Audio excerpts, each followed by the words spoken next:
जो 29वां सूत्र में बताया गया कि जो प्रणव का जप करने से और जो साधक जो है वो अपना स्वरूप में स्थित होता है और जो योग के बाधक हैं उसका अभाव हो जाता है, अर्थात वो नष्ट हो जाते हैं। तो जो योग का बाधक है, अंतराय है, इसके बारे में जो समाधि पाद के 30 नंबर सूत्र में जो महर्षि पतंजलि कहते हैं कि व्याधिस्तेन संशय प्रमाद आलस्य अविरति भ्रांति दर्शनालब्ध भूमिकत्व, ये जो है जो अनधिगमत्व अनवस्थितत्व,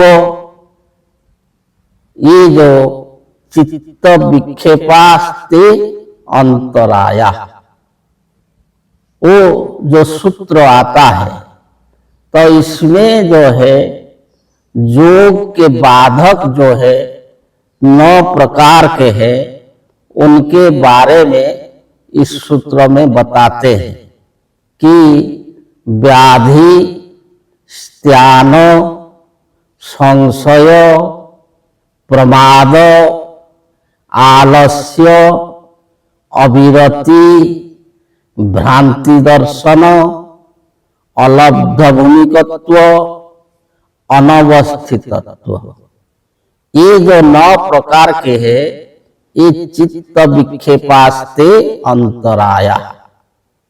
ये जो चित्त विक्षेपा, जो चित्त को विक्षेप करने वाला, जो चित्त को स्थिर होने नहीं देने वाला, जो चित्त विक्षेप का मतलब जो चित्त को स्थिर होने नहीं दिया जाता है। चित्त जो स्थिर नहीं होगा, तो जब तक चित्त स्थिर नहीं होगा तब तक योग नहीं लगेगा, साधक योगस्थ नहीं हो पाएगा। तो वो जो चित्त विक्षेपा, चित्त को अस्थिर करने वाला जो है, ये अंतराय है, ये 9 प्रकार के अंतराय है।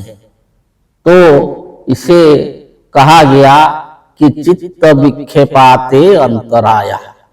ये जो है चित्त को विक्षेप करने वाला अंतराय है, ये जो 9 प्रकार के हैं, जो व्याधि है, स्त्यान है, संशय है, प्रमाद है, आलस्य है और अविरति है, भ्रांति दर्शन है और अलब्ध भूमिकत्व है और अनवस्थितत्व है।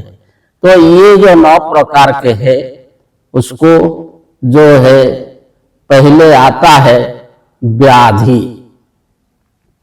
तो व्याधि कहते हैं रोगों को, जो रोग होता है उसको कहा जाता है व्याधि। तो वो जो है शारीरिक भी होता है, मानसिक भी होता है।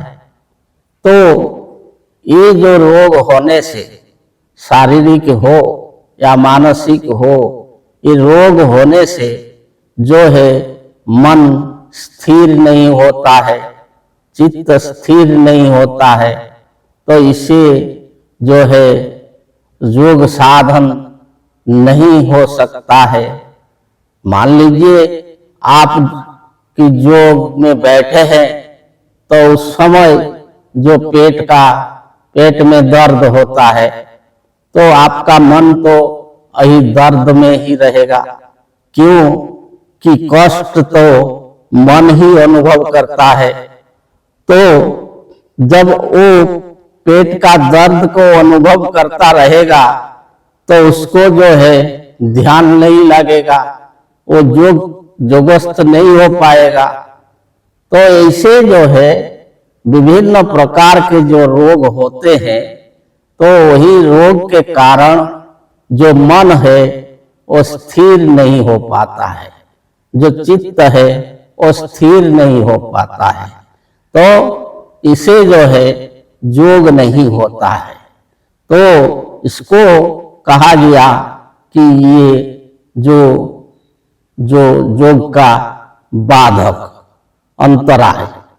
तो ये जो रोग से मुक्ति पहले जो मिलने के लिए जो है ओंकार का सही उच्चारण जो करेगा, जो बार बार ओंकार का उच्चारण करेगा, तो ऐसे क्या होगा कि जो ओंकार का नाद जो है, जो शब्द है, तो वो जो सारा शरीर में अंतकरण में जो प्रवेश करेगा वो शब्द, तो शरीर का नस नस नाड़ी नाड़ी जागृत होगा और हमारे शरीर में जो शरीर रक्षाकारी जीवाणु होते हैं, जो रोग नाशक जीवाणु होते हैं, इसे वो बलवान हो जाते हैं।